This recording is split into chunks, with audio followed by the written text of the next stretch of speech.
Partie 3, chapitre 2. Un cœur simple, Gustave Flaubert.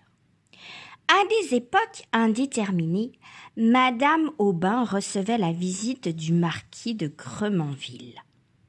Un de ses oncles, ruiné par la crapule, qui vivait à la falaise sur le dernier lopin de ses terres. Il se présentait toujours à l'heure du déjeuner, un affreux caniche dont les pattes salissaient tous les meubles. Malgré ses efforts pour paraître gentilhomme jusqu'à soulever son chapeau à chaque fois qu'il disait « Feu, mon père », l'habitude l'entraînant, il se versait à boire coup sur coup et lâchait des gaillardises. Félicité le poussait dehors poliment.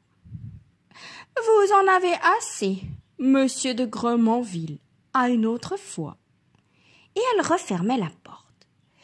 Elle l'ouvrait avec plaisir devant monsieur Bourret, ancien avoué, sa cravate blanche et sa calvitie, le jabot de sa chemise, son ample redingote brune, sa façon de priser en arrondissant le bras. Tout son individu lui produisait ce trouble où nous jette le spectacle des hommes extraordinaires. Comme il gérait les propriétés de Madame, il s'enfermait avec elle pendant des heures dans le cabinet de Monsieur et craignait toujours de se compromettre, respectait infiniment la magistrature avec des prétentions au latin. Pour instruire les enfants d'une manière agréable, il leur fit cadeau d'une géographie en estampes.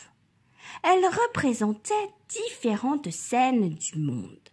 Des anthropophages coiffés de plumes, un singe enlevant une demoiselle, des bédouins dans le désert, une baleine qu'on harponnait, etc. Paul donna l'explication de ces gravures à Félicité. Ce fut même toute son éducation littéraire. Celle des enfants était faite par Guyot, un pauvre diable employé à la mairie, fameux pour sa belle main et qui repassait son canif sur sa botte. Quand le temps était clair, on s'en allait de bonne heure à la ferme de Géfosse. La cour est en pente, la maison dans le milieu, et la mer, au loin, apparaît comme une tache grise. Félicité retirait de son cabas des tranches de viande froide, et on déjeunait dans un appartement faisant suite à la laiterie. Il était le seul reste d'une habitation de plaisance, maintenant disparue. Le papier de la muraille en lambeaux tremblait au courant d'air. Madame Aubin penchait son front, accablée de souvenirs. Les enfants n'osaient plus parler. « Mais jouez donc !» disait-elle. Ils décampaient.